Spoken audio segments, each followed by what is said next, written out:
நல்லது பண்றதுக்கு அரசியலுக்கு வாங்கடா, கொள்ளை அடிக்கிறது கொலை பண்றதுக்கு அரசியலுக்கு. இன்று வாயை தரங்க சிஎம்னு போட்டு வந்தாங்களே, நாளைக்கு விஜயனுடைய தமிழ் வெற்றி கழகத்தினுடைய இளைஞர் எம்எல்ஏக்கள் ஒன்று அவங்க சட்டில் ஒன்று போட்டு வரணும். ஊழலை ஒழித்தேன் விஜய், திராவிட முன்னேற்ற கழகத்தை ஒழித்தேன் விஜய் என்று. அப்படிதான் அவங்களுக்கு பேலன்ஸ் ஆகும். வாயை மூடுவாங்க. பண்ணணும். நம்ம எங்க அப்பா உட்காந்து, எங்க தாத்தா உட்காந்து, நான் உட்காந்து, இன்பநீதி உட்காந்து குடும்ப சொத்துன்னு நினைச்சாங்க. அதுக்கு வச்சு வச்சாரு டக்கு, அதுல முடிஞ்சு அந்த ஆத்திரத்துல இதை என்ன பண்ணுவாங்க. கான்கிரீட்டா சொல்லியிருக்காரு, 3 லாங்குவேஜ் ஃபார்முலா எங்களுக்கு வேண்டாம். நிதானமான அரசு, பொறுமையுடன் அரசு, பொறுப்புடன் இருக்கக்கூடிய அரசு என்பதை நிரூபித்திருக்கிறார். ஆளுநரும் பாராட்டியிருக்கிறார். ஆளுநர் விஜயனுடைய முதுகலுக்கு தட்டி கொடுத்துட்டு போறார். இந்த மாதிரி ஒரு தான் போகணும். பிரதமர் நரேந்திர மோடியை பார்த்த பிறகு அவருக்கு இருக்கக்கூடிய ஒரு எண்ணங்கள், விஜய் அவர்களுக்கு தமிழகத்தை வெற்றி பாதையில் கொண்டு வர வேண்டும், பல முன்னேற்றங்களை கொண்டு வந்து ஸ்டெபிலைஸ் ஆனப்புறம் நம்ம மத்திய அரசாங்கத்திற்கெல்லாம் மாநில அரசாங்கத்தை பற்றி சொல்லிக்கலாம் சொல்லியிருக்காங்க. ஜாதி கணக்கு எடுக்கிறது மேஜர் ஸ்டெப் என்ன பொறுத்த முடியும். அதுதான் முக்கியமான ஒரு கணக்கா நான் பார்க்கிறேன். கலர் கண்ணாடி நேயர்களுக்கு அதிர்ச்சி ஊட்டக்கூடிய தகவலை நான் சொல்ல போகிறேன் பூவழி மூலமாக.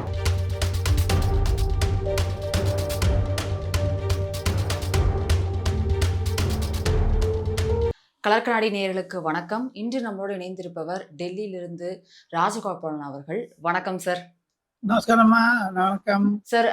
தாவேக அரசு ஆட்சி அமைந்தவுடன் வெள்ளை அறிக்கை அப்படிங்கிற ஒரு விஷயத்த சொல்லியிருந்தாங்க. இன்று வெள்ளை அறிக்கையும் ரிலீஸ் பண்ணியிருக்காங்க முந்தானேத்து. உங்களோட பார்வை எப்படி இருக்கு? வெள்ளை அறிக்கை எப்படி இருக்கு? கிரவுண்ட் ரியாலிட்டியா டிவிக்கு என்னென்னலாம் ஃபேஸ் பண்ண வேண்டியிருக்கும், இதில் எப்படிலாம் சரி பண்ணணும் அப்படின்னு நீங்க நினைக்கிறீங்க சார்? இன்று தமிழக சட்டமன்றம் கூடியது. கவர்னர் ஆளுநர் உரையில் பல முக்கியமான விஷயத்தை தமிழக வெற்றி கழகத்தினுடைய அரசாங்கம் தெரிவித்திருக்கிறது. கொள்கை ரீதியில் குறிப்பாக ஜாதிவாரி கணக்கெடுப்பதை பற்றி தான் மகத்துவம் கொடுக்கிறது. அதற்கு வைகோ, அன்புமணி ராமதாஸ் போன்றவர்கள் வரவேற்றிருக்கிறார்கள். ஆனால் செய்ய தவறுந்த திமுக வாயடைத்து இருந்தது, அண்ணா திமுகவும் வாயடைத்து இருந்தது. இரண்டாவதாக தமிழகத்தில் இருக்கக்கூடிய நிதிநிலை அறிக்கையை வெள்ளை அறிக்கை மூலமாக கொடுத்து விஜய் அவர்கள் பொதுக்கூட்டத்தில் தேர்தல் பரப்புரையில் பேசும்பொழுது சொன்னாரே, தமிழகத்தில் கஜானா காலி என்று, அதை நிரூபித்திருக்கிறார்கள் வெள்ளை அறிக்கை மூலமாக. அதில் 70,000 கோடி ரூபாய் கடன் இருப்பதாக சொல்லுகிறார்கள். இந்த 5 வருஷத்துல 70,000 பண்ணாங்கன்னா அந்த 70,000 கோடி எங்கேருந்து வந்து யாருக்கு போச்சு? காரணம் என்ன என்று கேட்டால், தங்களுக்கு வருமானங்கள் குறைவு, செலவு அதிகம், அதை எப்படி கட்டுப்படுத்த வேண்டும் என்பதுதான் சிறிய ஒரு குறுக்கிய முறையில் பார்த்தால் தெரிந்து கொள்ள முடியும். தமிழகத்தினுடைய பொது உடை நிறுவனங்கள், பப்ளிக் செக்டார் அண்டர்டேக்கிங்ஸ், டிரான்ஸ்கோ, அப்புறம் டிரான்ஸ்போர்ட் கார்பரேஷன் ஒரேடியா நெகட்டிவ்ல போயிட்டு இருந்தது. அந்த வெள்ளை அறிக்கையை நான் படித்தேன். அதில் இருக்கக்கூடிய 3-4 சிறப்பு அம்சங்கள் என்ன என்று கேட்டால், தமிழகத்தில் கடந்த 2 வருடங்களாக ஊழல் ஆட்சி நடந்திருக்கிறது என்பதை நிரூபித்திருக்கிறார்கள். காரணம் என்ன என்று கேட்டால், வருவாய் குறைவு, செலவு அதிகம், கடன் அதிகம். செலவு கடன் வருவாய்க்கு ஈக்குவலா இருக்கணும். அது இல்ல. ரிசர்வ் பேங்க்ல எதிர்பார்ட்டுல கேட்டுட்டே இருந்தாரு ஸ்டாலின். அவமால கொடுத்துட்டே இருந்தாங்க. எங்கேயான ஒரு இடத்துல நிற்குமான்னு பார்த்தா நல்ல பொதுமக்களா விஜயை தேர்ந்தெடுத்தாங்க. இன்னும் ஒவ்வொருத்தருடைய தலையில 5 லட்சம் 4 லட்சம் கடன் வந்திருக்கும். இப்ப 1,40,000 சொல்றாங்க ஒரு குழந்தை. இப்ப சின்ன குழந்தை தலையில 10 20 வருஷம் கட்டிட்டு இருக்கணும் அது வட்டி. அப்படிப்பட்ட ஒரு நிர்வாகத்தில் இல்லாத மு.க. ஸ்டாலின் ஆட்சி நடந்ததை ஆளுநர் உரையில் கூட அந்த வெள்ளை அறிக்கையை குறிப்பிட்டு இருக்கிறார்கள் என்று. அதில் ஆளுநர் படிக்கும்போது கடந்த அரசாங்கங்கள் செய்த தவறுகளை நான் சரி செய்ய போகிறது எனது அரசாங்கம் என்று சொல்லியிருக்கிறார். ஒன்று. இதுல மெயினா பார்க்க போனீங்கன்னா, இன்னைக்கு ஆளுநர் உரை, அதை தவிர முதலமைச்சராக பதவியேற்ற ஒரு 2 நாள் கழித்து அமைச்சரவை கூட்டத்தில் தமிழக வெற்றி கழகத்தினுடைய கொள்கைகள் என்ன என்பதை அரசாங்க அதிகாரிகளுக்கு எடுத்துரைத்தார் விஜய், சீஃப் செக்ரட்டரிக்கு. அதன் மூலமாக துறைகளுக்கும் 417, 425, 30, அதாவது 430 440 அறிக்கையில புல்லட் பாயிண்ட்ஸ் எடுத்து எல்லா டிபார்ட்மெண்ட்ஸும் கொடுத்துருக்காங்க. தமிழ்நாட்டில் 22 முக்கிய டிபார்ட்மெண்ட் இருக்குமா. அந்த ம், 22 ம். முக்கிய டிபார்ட்மெண்ட்ல ஊழல் இல்லாத அரசாங்கம், நாங்க என்னென்ன செஞ்சோம், செய்ய போறோம், எங்களுடைய தேர்தல் அறிக்கையில என்ன இருக்கு, இந்த 3 இது பத்தி ஒரு இது கேட்டாங்க, ஒரு டீடைல்ஸ். அதை கேபினெட் அப்ரூவ் ஓகே ஆச்சு. சார். அதுதான் இன்னைக்கு கவர்னர் படிச்சிருக்காரு. ஆக மொத்தம் ம். கவர்னர் கடந்த 3-4 ஆண்டுகளாகவே திராவிட முன்னேற்ற கழகம் மோதல் போக்கை கண்டுபிடித்திருந்தது. மத்திய அரசாங்கத்துடன் மோதல், மோடியுடன் மோதல், அமித்ஷாவுடன் மோதல். ஆனால் அதை வெற்றி கழகமாக இருக்க வேண்டும், வெற்றி ஆட்சியாக இருக்க வேண்டும் என்பதனால் தமிழக முதலமைச்சர் விஜய் அவர்கள் மத்திய அரசாங்கத்துடன் மோதல் போக்கை தருவித்திருக்கிறார். ஆனா அதே சமயத்துல கான்கிரீட்டா சொல்லியிருக்காரு, 3 லாங்குவேஜ் ஃபார்முலா எங்களுக்கு வேண்டாம், நேஷனல் எஜுகேஷன் பாலிசி வேண்டாம். எந்தெந்த கவர்மெண்ட் போன கவர்மெண்ட் பாலிசி என்ன இருந்ததோ, அதுக்கு முன்னாடி கவர்மெண்ட்ல என்ன பாலிசி இருந்ததோ அதெல்லாம் வேண்டாம்னு சொல்லியிருக்காங்க. ஆக மொத்தம் இது நிதானமான அரசு, பொறுமையுடன் அரசு, பொறுப்புடன் இருக்கக்கூடிய அரசு என்பதை நிரூபித்திருக்கிறார். ஆளுநரும் பாராட்டியிருக்கிறார். ஆளுநர் விஜயனுடைய முதுகலை தட்டி கொடுத்துட்டு போறார். இந்த மாதிரி ஒருதான் போகணும், சண்டை போட்டுட்டே இருக்கிறது. இதே சட்டமன்றத்துல RN ரவியை எடுக்க வேண்டும் மத்திய அரசாங்கம் என்று சட்டசபையில தீர்மானம் போட்டது திராவிட முன்னேற்ற கழக அரசாங்கம். திராவிட முன்னேற்ற கழகம். இப்ப பாருங்க, ஒன்னும் காடியில போயிடுச்சு.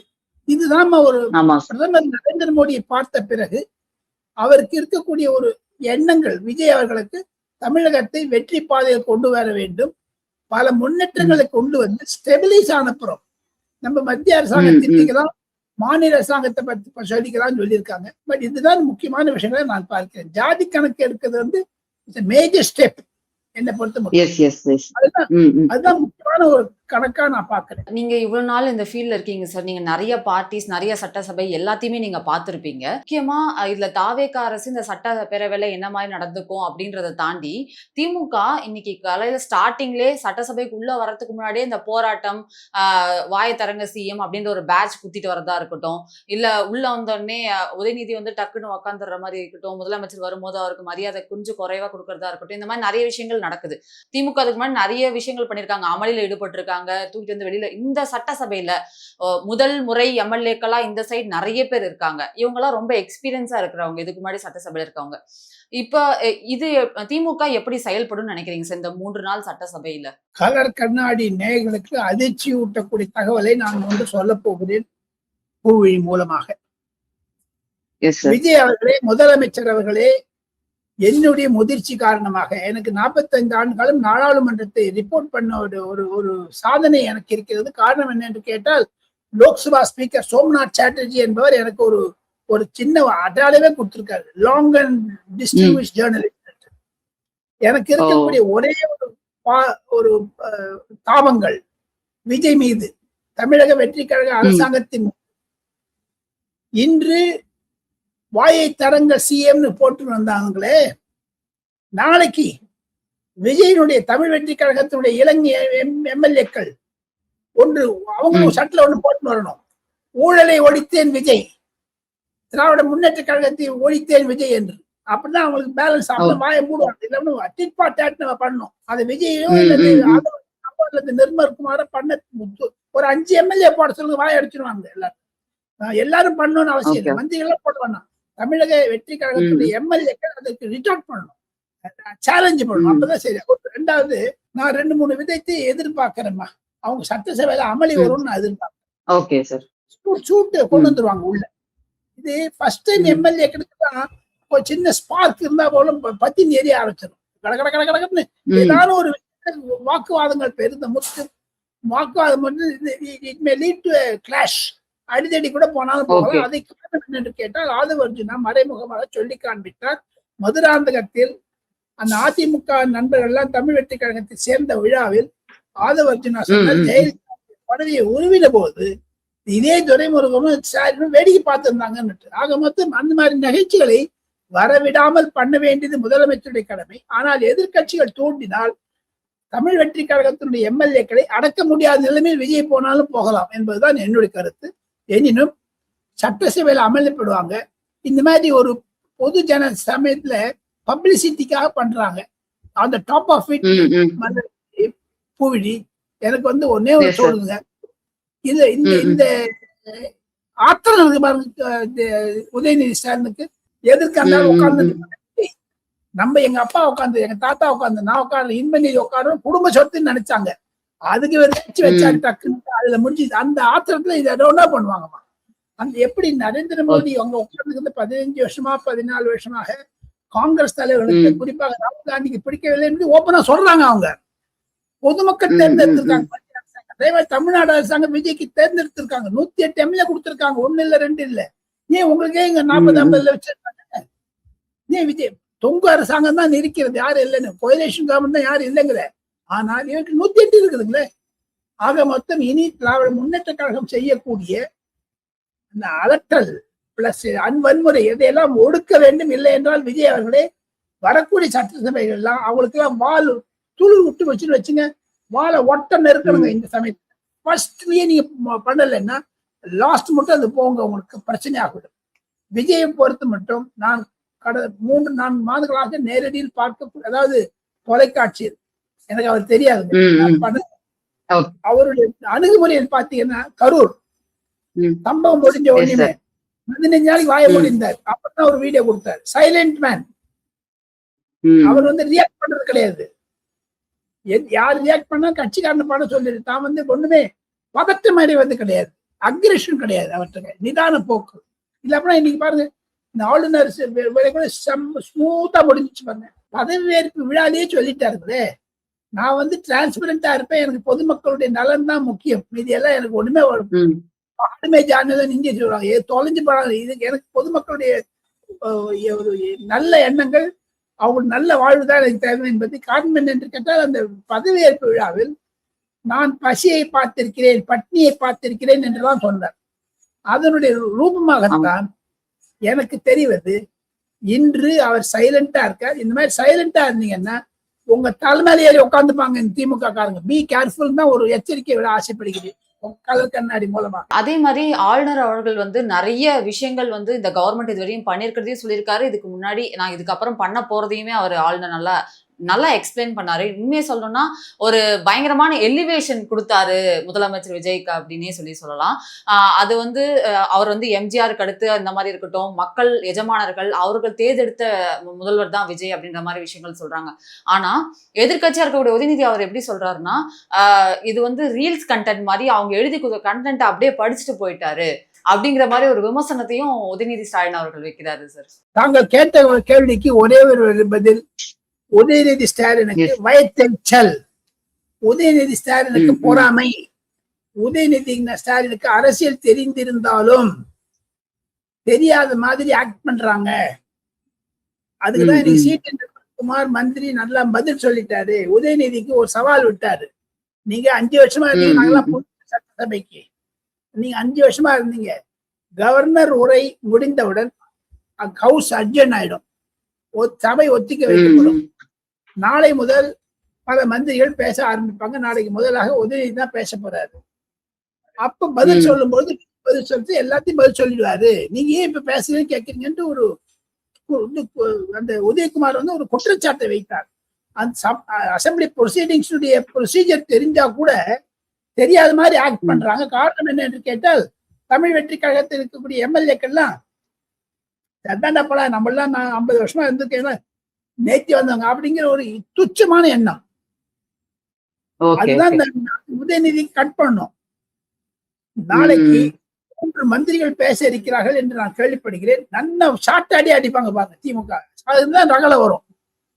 அதை தவிர தமிழக சட்டமன்றத்தில் உள்ளே பதாகைகளை எடுத்துக்கொண்டோ அல்லது அந்த இது பேட்ச் எடுத்துக்கொண்டோ அது மாதிரி பண்ணீங்க, நாளைக்கு இவங்களை பண்ண ஆரம்பிச்சாங்கன்னா அங்க திமுக இருக்க முடியாதுங்க. பொதுமக்களால் விரட்டி அடிக்கப்பட்ட திமுக தனித்து படையப்பட்டது பாருங்க. அவரோட இருந்த ஒரே ஒரு ஆள் இருந்தாங்க வைகோ, அவரும் இந்த பக்கம் வந்துடுறாரு, வைகோ வரவேற்று இருக்காரு. சோ இத பாத்தீங்கன்னா திமுக தனித்து விடப்பட்டதாகத்தான் நான் கருதுகிறேன். அதே மாதிரி ஒயிட் பேப்பரை பத்தி நம்ம பேசியிருந்தோம் சார். அதுக்கு எதிரா இருக்கக்கூடிய இதுக்கு முன்னாடி முன்னாள் நிதியமைச்சரா இருக்கக்கூடிய தங்கம் தென்னரசு ஒரு பிரஸ் மீட் கொடுத்திருந்தாரு சார். இந்த மாதிரி 1 லட்சம்ன்றது 2 லட்சம் ஆக்குறதும், 2 லட்சம் இருக்கிறது 4 லட்சம் ஆக்குறதும், 5 லட்சம் வந்து 10 லட்சம் கடனா மாறது எல்லாமே ஒரு பேட்டர்னா ஃபாலோ ஆயிட்டு தான் இருக்கு. நாங்க வாங்கின கடனை விட இந்த 5 வருஷம் கழிச்சு தாவேகா வாங்குற கடன் டபுள் மடங்கா, அதாவது 20 லட்சம் வரையும் கண்டிப்பா இருக்கும். அப்படி அவங்க கம்மியா வாங்கிட்டாங்க அப்படின்னா நான் என்ன பொறுப்புல இருக்கணும் அந்த பொறுப்புல இருந்து நான் விலகுறேன் அப்படிங்கிற ஒரு சவாலாவே அவர் சொல்றேன் அப்படின்ற மாதிரி சொல்றாரு சார். அப்ப தங்கம் தென்னரசு மந்திரி அவர்களே, கலர் கண்ணாடி நேயர்கள் மூலமாக தங்களுக்கு ஒரே ஒரு வேண்டுகோள். தங்களுக்கு முன்னதாக இருந்த பழனிவேல் தியாகராஜன் ஐயா அவர்கள் மிக ஆங்கிலத்தில் புகழ் பெற்றவர், பேசக்கூடியவர். அவர் பேசும் பொழுது உதயநிதிக்கு 30,000 கோடி இருக்கிறது என்று சொன்னாரு. அதற்கு என்ன பதில் சொல்ல போறீங்க? அதை சொல்லுங்க முதல்ல. ஸ்டாலினுடைய மருமகன் சபரீசனுக்கும் மகன் உதயநிதிக்கும் 30,000. அதுனா நீங்க வரப்போது பாருங்க. நாளைக்கு பட்ஜெட் செஷன் அதை பத்தி பேசுவாங்க. இன்னைக்கு ஒரு நிர்மல்குமார் அது கோடி காமிச்சிட்டாரு. நாளைக்கு அதே பேசி ஒன்றும் பண்ண முடியாது. அதை தவிர இன்னைக்கு நிர்மல்குமார் இன்னொன்னு சொல்லிட்டாரு. அண்ணா விஷயத்துல சார் யாருங்க கேட்காம நாளைக்கு வாட்சிமேன்ல கேட்பாங்க பாருங்க. என்ன தமிழ் வெற்றிக்காக ஆளுங்கெல்லாம் புத்தி இல்லாத. ஆக மொத்தம் இந்த விஷயத்தில் தங்கம் தென்னரசு சொன்னது தவறான கருத்து. ஏன்னா ஒரு அரசாங்கத்திற்கு இவ்வளவு வரவு, இவ்வளவு செலவு, இவ்வளவு அதிகமான செலவு, இவ்வளவு தர வேண்டியது, இவ்வளவு வட்டி கொடுக்க வேண்டியது என்று பிட்டு வைத்திருக்கிறார்கள். இவங்க என்ன சொல்றது? தமிழ்நாடுடைய நிதி அமைச்சரா தங்கம் தென்னரசு இப்ப தமிழ் வெற்றி கழகத்துடைய நிதி அமைச்சரா அவர் 20 லட்சம் கோடி வரதுக்கு யாரு காதுல ஊதி விட்டுட்டு போயிட்டு இருக்காரு. தவறான கருத்து. அதே மாதிரி நீங்க ஒரு விஷயம் சொல்லியிருந்தீங்க சார். வைகோ அவர்கள் வந்து ஒரு புத்தக வெளியீட்டு விழா டெல்லியில நடக்க போது, அதுக்கு வந்து முதல்வர் விஜய் அவர்களை வந்து இன்வைட் பண்ண போறாரு அப்படிங்கிற ஒரு செய்தியும் நீங்க சொல்லியிருந்தீங்க. அதை பத்தி கொஞ்சம் சொல்லுங்க சார். அது என்ன மாதிரி மீட்டிங், என்ன மாதிரி புக் வெளியீடு அப்படின்றது? ஆகஸ்ட் மாசத்துல தேதி கொடுத்திருக்காரு சிஎம். அதை வைத்துக் கொண்டு மத்திய அரசாங்கத்தில் இருக்கக்கூடிய சில உயர் அமைச்சர்கள், மூத்த அமைச்சர்கள், வெங்கையா நாயுடு போன்ற முன்னாள் துணை ஜனாதிபதியும் சரி, மற்றும் சில காங்கிரஸ்காரரும் சரி, ஒரு சர்வ கட்சி கூட்டமாக இருக்கும். அதில் வைகோ அவர்கள் நாடாளுமன்றத்தில் பேசியதனுடைய சுருக்கத்தை கடந்த 40 ஐயா வைகோவை நான் நன்கு அறிவேன். அவருடன் இலங்கைக்கு போயிருக்கிறேன், பிரபாகரனை பார்த்திருக்கிறேன், லண்டனுக்கு போயிருக்கேன். தினமணியினுடைய ரிப்போர்ட்டர் மூலமாக கரஸ்பாண்டா இருந்த போது டெல்லியில. நான் சொல்றது 1987, 88, 89. மொத்தம் வைகோ அவர்கள் அந்த புத்தகத்தை எழுதியிருக்கிறாரு. அந்த புத்தகத்தில் இருக்கக்கூடிய தத்துவங்கள் எல்லாம் கண்டிப்பாக வெங்கையா நாயுடு அவர்களும் ராம்நாத் கோவிந்த் முன்னாள் ஜனாதிபதி அவர்களும் இந்த புத்தகத்தை வெளியிட இருக்கிறார். ஒருவேளை அந்த கூட்டத்தில் ராகுல் காந்தி வரக்கூடும். அப்படி வந்ததுன்னா ராகுல் காந்தி வந்தார்னா கண்டிப்பாக பாஜக மூத்த சர்வ கட்சி கூட்டமா அது. இட்ஸ் நாட் ஒன்லி வைகோன்னு கூட்டம் இல்லை. வைகோவை தெரிந்த அனைத்து தலைவர்களும் கூட போறாரு. சிபி ராதாகிருஷ்ணன் துணை ஜனாதிபதியே வரப்போறாரு. அவர் தான் அந்த புத்தகத்தை ரிலீஸ் பண்றாரு. வைகோவுடைய பேச்சு பாராளுமன்றத்தில் பேசி அந்த தொகுப்பு பல விஷயத்தில் பல பேசி இருக்கிறார். அது கான்ட்ரடிக்ஷனாவும் இருக்கு, யாரும் இல்லைங்கிற. திமுகவை தவிர அனைத்து கட்சிக்காரனும் அவர் கூட போறாரு. அப்ப பார்லிமெண்ட் நடக்க போகுது. ஆகஸ்ட் 3 தேதிக்கு விஜய் வரேன்னு சொல்லிட்டாங்க சீஃப் மினிஸ்டர். அப்ப வந்து வைகோ அவர்கள் வந்து திமுக கூட்டணியில இருந்து தாவேகா கூட இணைஞ்சிருவாரு அப்படிங்கறத இதை எடுத்துக்கலாமா இதுக்கு மேல ஃபியூச்சர்ல? அது முடிஞ்சிச்சுக்கலாமா? ஒண்ணு என்ன இருக்குது? திமுக ஒத்துமை இல்லையாம்மா.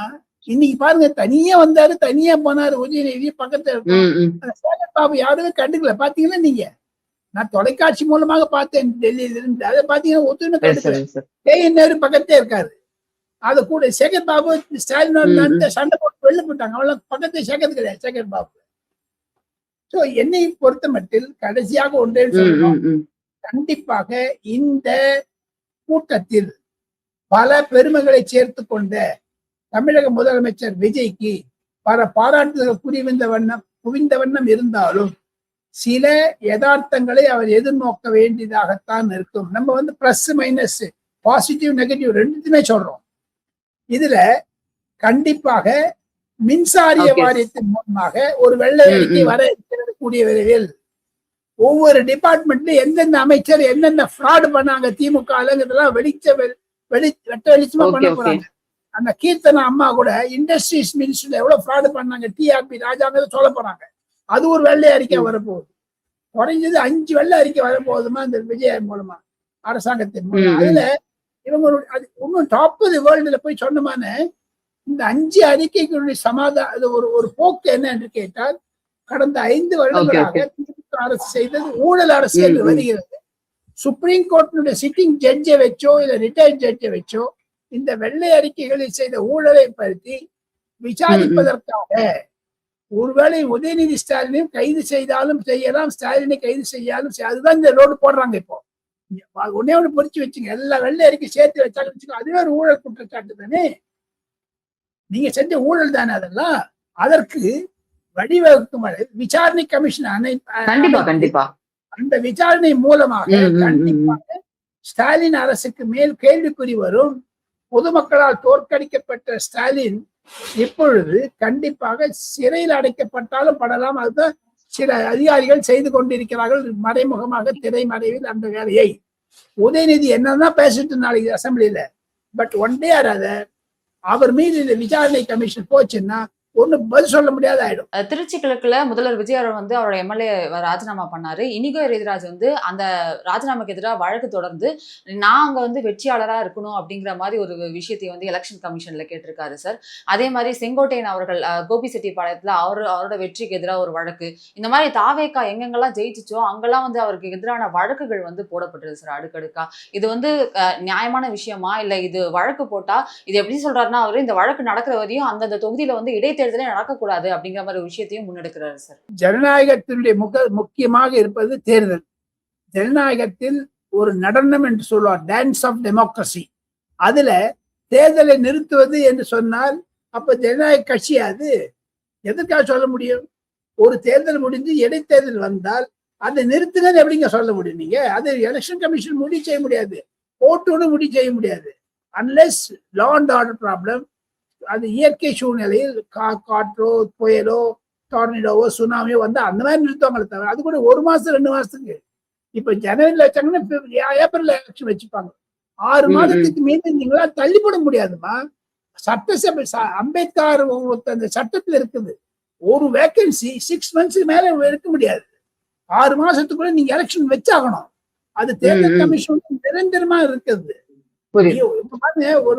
இப்ப ரிசைன் பண்ணிட்டாருன்னா எக்ஸாக்ட்லி 6 மந்த்துக்குள்ள நீங்க நடத்தி ஆகணும் சட்டசபை தேர்தலை. ஆக மொத்தம் இந்த வழக்கு போடுவது திசை திருப்பதெல்லாம் விஜய் அவர்களை ஒரு திசை திருப்பக்கூடிய அளவிற்கு செய்யாளே தவிர சட்டமோ நீதிமன்றங்களோ திமுகவிற்கு அதிமுகவிற்கு சாதகமாக வராது என்பதுதான் என்னுடைய கருத்து. காரணம், 6 மாதத்திற்குள் தாங்கள் சட்டசபை தேர்தலை நடத்தியாக வேண்டும். அது விஜயா இருந்தாலும் சரி, விஜய்க்கு அப்பாவா இருந்தாலும் சரி, ஸ்டாலினா இருந்தாலும் சரி, உதயநிதியா இருந்தாலும் சரி, எடப்பாடி பழனிசாமியா இருந்தாலும் சரி, 6 மாசம் 180 days போட்டுருக்காங்க. கான்ஸ்டிடியூஷன்ல இருக்குது நல்லா.